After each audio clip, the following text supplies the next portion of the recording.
I am about to lose my mind. The Knicks have won 6 straight games. But before we get started, guys, as I always do, you know I gotta say, we are on a goal still to try to get to 25,000 subscribers, and we could really use your support. If you enjoy daily Knicks content, these type of streams and things like that, please go ahead and hit that subscribe button because it could really support all the great content that we're creating for you. Now, I can't lie. I feel like I'm a broken record because I say this so often. Was it not, again, a tale of two halves? The first half and the second half? The consistency aspect here, the defense, and the fact that it gets better over the course of a game versus being good at the start of a game. We're going to have to talk about some of those things. But the main aspect here is that we won the game, and we did it with some of our stars kind of struggling and not doing what they needed to do. Specifically,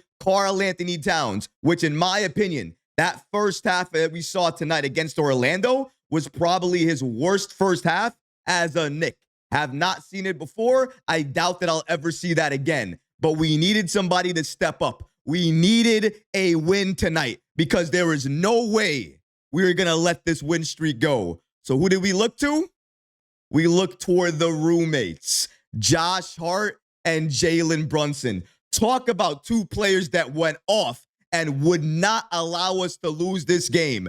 Josh Hart was doing it from everywhere, rebounding, passing, scoring. But Jalen Brunson is playing so hard and so aggressively.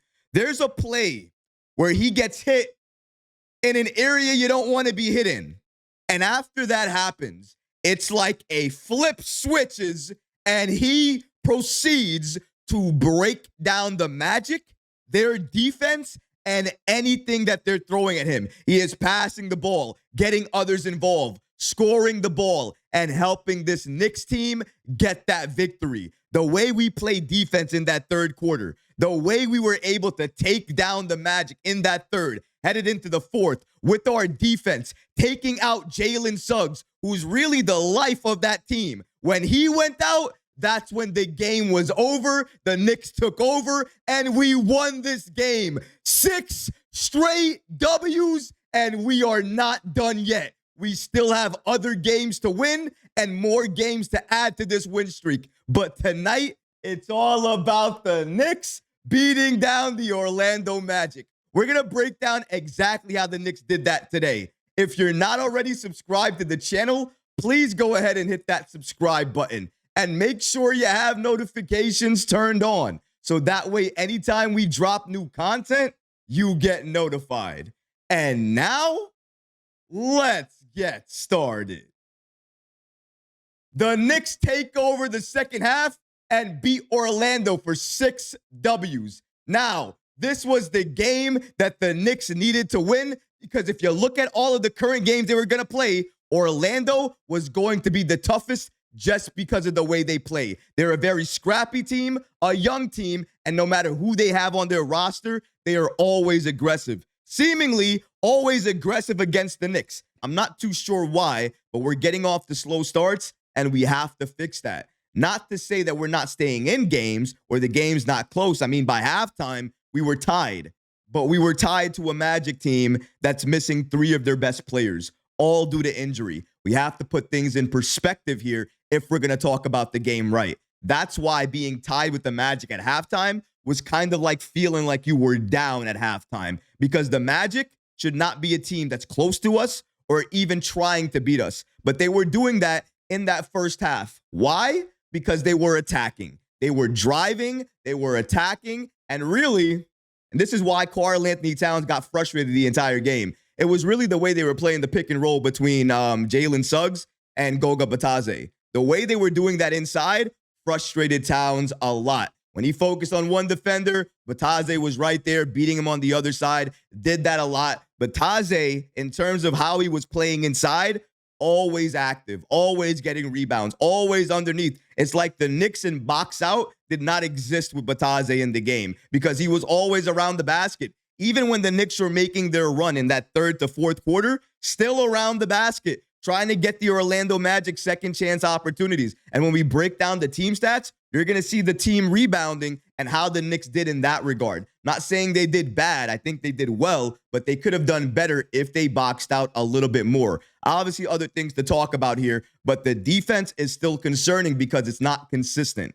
It needs to still be better consistently. We're not going to be a great team if we're playing better teams and we only play a half a defense and the other half without. We need to make sure it's consistent, and I trust Tom Thibodeau to make sure that happens. And because of the fact that we were running after the rebound, it stopped the Magic from being able to set. So that defense that they were able to give us the entire first half was not there in the second half. Once Suggs was gone, it was gone. The defense and the heart of that team left once Suggs left. We took advantage, we dominated, we destroyed, and then when Jalen Suggs eventually came back into the game, the Knicks were up at that point in time by, I believe, around 10 to 15 points. And we only improved that lead to 20 plus, even when Suggs was in the game. Because even at that point, 5 fouls, he's not playing as aggressive. He's not the same player. And also he's cooled off and he's seeing his Magic team give up. When you see Gogo Batadze go up for a rebound, not get it, and then walk back on defense, the Knicks have won the game. And that's exactly what happened. The Magic had it in control in the first half, but the Knicks stole the game away in the second half, put their foot on the Magic's throat, never let it go, and that's why we're talking about a Knicks victory, but not only a Knicks victory in blowout fashion. 108-85. The Magic have been playing so good basketball. Look at their last couple of games. They've only been losing by maybe, less than 10 points? The Knicks just walked into Orlando, a place that's very hard to win. They're one of the best home teams in the league. We walked into their house. MSG South. Doesn't matter. Still their house. We held them to 85 points and scored 108 points. Dropped 108 on their heads. Blew them out. They didn't have an answer. No matter what they tried, they couldn't do it to us. Last time they got blown out like this was at MSG. Who do they play at MSG? Oh, yeah, the Knicks. So every time they played the Knicks, they've got blown out. Message? Yeah, don't mess with the Knicks. Orlando, you're not ready, but once they get healthy, maybe they'll have some competition to talk about. As we look at the quarter-to-quarter breakdown here, obviously, like I said, in the first half, the Orlando Magic beat the Knicks in that first quarter, 29-26. Knicks did a little bit better in that second quarter, 28-25. That's why we went into the halftime, 54-54, all tied. And then in that third quarter, holding the Orlando Magic to only 14 points. Now, I want to use that phrase, holding them, very, very gingerly, because true, we did hold them to that because our defense picked up around the 6-minute mark once Suggs left. A lot of other players were taking a lot of shots, but they were missing a lot of those shots. And when you miss shots after working so hard to create it, it really takes away from your confidence. And we saw the Knicks take advantage of that. And really, 22-14, that's going to do it right there. That's how we built our lead, or at least started to get to our lead. And then that fourth quarter, you got 32-17. 32-17. You hold them to 17 points in the fourth quarter, and you score 32, yeah, you're going to dominate them. That's exactly what the Knicks did here. Couple of things to look at as well, too, is the game leaders here with Jalen Brunson and Jalen Suggs. You see Suggs there with 27 points, 10 of 20 from the field, and 3 of 3 in terms of his free throws. You also hit a lot of threes in that first quarter, really making him a little bit unguardable because Mikal was not expecting that. I don't think the Knicks were even expecting that. When you're looking at the Knicks and you're talking about some of the main reasons we won tonight, the defense in that second half was definitely one of the reasons, but it's also because of Josh Hart and his phenomenal play. So clearly, we got to give a little bit of credit here and some more praise to Josh Hart and everything he did for New York tonight. The guy was just on one, and I don't think there's a way to say this is not being on one.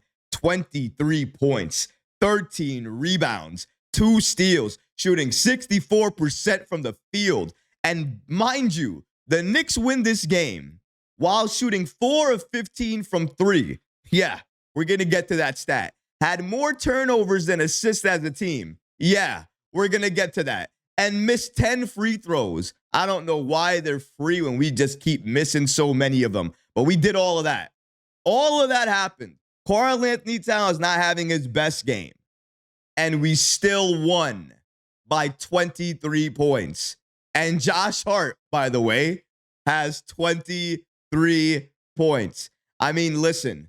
The best thing you could say about this Knicks team is when somebody else doesn't have it and Karl-Anthony Towns didn't because of the way the Orlando Magic played him tonight. They were aggressive. They attacked him. They put him in situations where he could be vulnerable to a foul or get frustrated so he would create his own foul, and that's what happened. The silly fouls from Karl-Anthony Towns, and we've been seeing it over the last couple of games. It really needs to stop because I feel like the Knicks would have blown out the Magic much earlier if Towns was able to be a consistent force in the game. But the foul trouble kept him out a lot of the game, and also he allowed the Magic to frustrate him. That is not something that normally happens to him. He normally frustrates the other team. But him getting frustrated, that was something a little bit unexpected. I even think it took him out of the game, and he was trying to figure out, where do I fit in now? How do I get my role in now? Where do I need to position myself? So you saw over the course of the game, he got a little bit better, but the Magic did a really good job on him tonight. Credit to them. They also try to do a really good job on Jalen Brunson, but the captain could really not be ignored tonight. The captain was also one of the main reasons that we won tonight's game, and we also have to give him a shout out as well, because without him, without the 26 points that Jalen Brunson gives us, we're not winning this game tonight. Again, I know we blew them out by a lot of points, but 26 points by Jalen Brunson, that's your cushion right there. Doing it while shooting 52.4% from the field, now that, again, is efficient. Also getting others involved. He had 9 assists, 3 rebounds, 2 steals, plus 19. And if I do say so myself, and I think I've been saying it for a while now, Jalen Brunson and his defense has gotten a little bit better, hasn't it? Because Jalen Brunson on defense has been stealing the ball, getting into the passing lane, trying to make sure it's difficult on the opposing player. He might be small, might be diminutive in terms of his size. That doesn't stop him from playing defense. He still plays defense, and I think that's just by the people that's around him. When you play with Mikal Bridges, Josh Hart, and OG Anunoby, 3 of the best wings in the league, you're going to pick up a little bit of defense. You're going to play more defense. He's doing that, and it works. And I think he's not going to get enough credit for it because his defense is certainly not as good as OG or Mikal or even Josh Hart. But we can't ignore the fact that he's playing defense and playing it better, at least this year, in my opinion, than he's ever played it before. So credit to Jalen Brunson for everything that he's doing when he's on the floor, finding his teammates, scoring the ball, but playing aggressive defense as well. You can't run through Jalen Brunson because even if you try to do that, he's going to try to pick up a charge. Jalen is starting to become a threat on every level, and I love that more than anything else. His points going into that third quarter when the offense really wasn't there. I'm not saying he wasn't offensively gifted or wasn't thinking about his offense in the first half. He was, but not as much as in that second half. In that second half, he really picked it up. He really turned it on, and he was destroying the Magic inside, letting them know, if you're going to guard me one-on-one, I'm going to destroy you. And if you throw a couple other defenders at me, I'm going to find a way to find somebody else and get them open. And he was doing that beautifully, really, really well. So I like what I saw from Jalen Brunson tonight, and that's something we got to mention. Another thing we have to talk about here is Karl-Anthony Towns, because he's the other star to this puzzle that needs to be talked about here. Towns tonight had 16 points, 8 rebounds, and 1 steal. He had 4 turnovers, though, and he was a plus 15. This is the first time without a double-double in a back-to-back game for Towns since May. So it's been a very long time for Karl-Anthony Towns in regards to a double-double streak that he's had. The unfortunate part is it does end tonight, but it doesn't mean he can't start up another streak. And if anything, he helped contribute and support the streak that matters the most right now, and that's the Knicks winning streak. 6 games, baby. 6-game winning streak with the ability to push it to 8, maybe even more than that as we go into the new year. This is exactly where I wanted this Knicks team to be, to use the month of December, which was the most favorable month for them in terms of their schedule, and use it to their advantage. I think they're using it to their advantage. They're 21-10 right now, folks. They're 11 games over 500, and I don't think they're thinking about trades. I think they're thinking about getting healthy and watching what this Knicks team can do once they are healthy. Let's go ahead and see some of the player stats and minutes breakdown. So we got Mikal Bridges at 44 minutes. I mean, my goodness, that's more minutes than everybody, right? But see, after him, the minutes goes down a lot.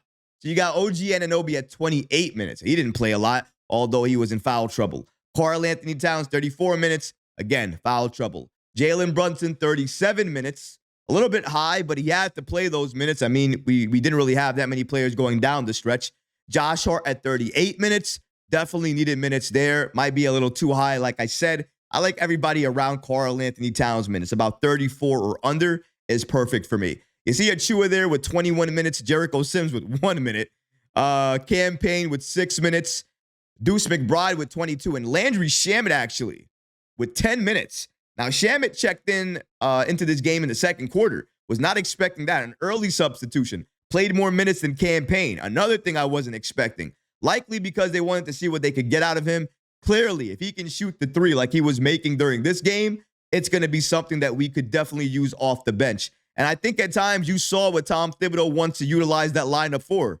He wants to see Mikal along with Shamet and Payne together on the floor, because those three together, with the experience they have from the Phoenix Suns, Tom Thibodeau wants to see that a lot. So I think you're going to see it more as we move forward. But yeah, I am a little concerned that Cam Payne didn't play more minutes, and the minutes wasn't actually broken down better across all of the 9 players that likely were going to take those minutes. I think the Knicks could have done a little bit better of a job with that, but unfortunately they didn't do that. Let's talk about the DMPs. Matt Ryan, Jacob Toppin, Ariel Hukporty, Tyler Kolek, and Pacome Dadier. All DMPs tonight against Orlando. Coach's decision. Just need to get that out of the way like I always do.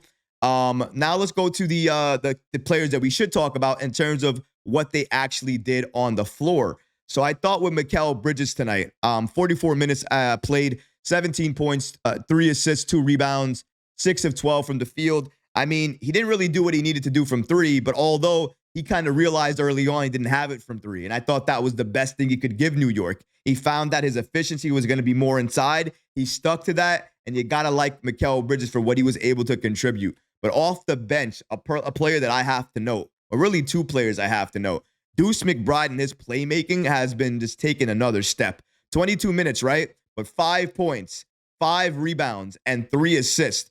I mean, Deuce McBride at this point in time just seems to have figured it out in terms of what he needs to do when he's out there on the floor. This is a classic example of somebody understanding their role and knowing what to do perfectly once they're out there. And I think he did a really good job of that. The playmaking for him has just been phenomenal. And Precious Achiuwa, for me, was another great add off the bench. And really, it's because of his defense. Some of the things that Achiuwa does will not come out on the box score. But his help defense, the way he plays inside, gets rebounds, put that opposing fear in opposing players, can make players believe that he can block a shot. And that way, they don't want to go all the way inside the paint. They'll settle for a jump shot. Those things are not going to be on the box score. But I watch the game, so I notice it. Love seeing that from Precious Achiuwa. You don't get that a lot of times for a lot of Knicks players that are out there, but Achiuwa is able to give you that, and I love having the ability to see that. A couple of other things we need to look at in terms of the team stats, because this is really where it kind of tells the story of how the Knicks were able to win this game. Because the field goal percentage being where it is and the rebounds being where they are tells you exactly how the Knicks were able to destroy.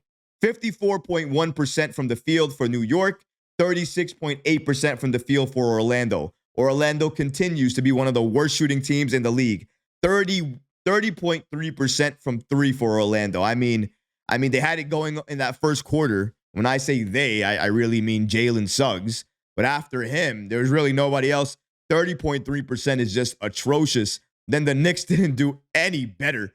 26.7%. I mean, if Orlando was atrocious, I don't even know a word that's a little bit worse than that. But when you look at the rebounds, the Knicks at 44 rebounds, The Magic at 32 rebounds. And then they're able to force 17 turnovers. Let's not look at the fact that the Knicks turned the ball over 19 times. That in itself is a major problem that we're going to have to take a look at and talk about. Because honestly, nobody wants to talk about the Knicks having that many turnovers. So that's a little bit more eye-opening. But the reason we won tonight's game was because of the way we shot that ball inside the paint, where we didn't settle for threes because they just weren't going down, and we were out-rebounding them really in that second half. In the first half, we might have out-rebounded them, but it was only by maybe 1 or 2 rebounds. Now you can see there, by 12 this time around, and that's with Tal's not having a very good game. He didn't even have a double-double. So going to here now and just breaking down this a little bit further here when it comes to the team stats. Now, one of the things I want everybody to take note of here is the amount of team assists that we had. The Orlando Magic had 20 team assists. The New York Knicks had 18 assists. That's not okay. You can't have 18 assists as a team and think you're going to win a game. That is terrible. I'm not saying we weren't trying to pass the ball. At times we were just not hitting those shots. But we cannot stop passing the ball if it's not working during some certain points in time. We have to make the call and say, you know what? Even if it's not going to go in, make the pass, make the right read, and at one point or another, the ball will go in. We have to trust the pass, trust our teammates, and make sure we're moving ourselves and moving the ball. With the Knicks this year, that's how we win games. That's how we blow out teams. So the fact that we blew out the Magic without actually passing the ball like that is a little bit concerning. Concerning more for the Knicks because I don't think they'll ever be able to replicate something like this. Not passing the ball and blowing out a team, that other team also needs to be very, very bad on offense. Thankfully for the Knicks, they got that with the Orlando Magic because they were dreadful on offense. Like I said before, 36.8% from the field and 30.3% from the three-point line. More things to look at here. I want to look at the fast break points. We see here 19-2. 19 fast break points for the Knicks, 2 for the Orlando Magic. And points in the paint. The Knicks had 60. In comparison, the Orlando Magic only had 34. 34 is all the Orlando Magic had. They didn't have anything else at all inside the paint. So really, they were making some of their shots outside and very little shots inside. And once the shots outside stopped falling, their paint shots stopped falling, they didn't score anything.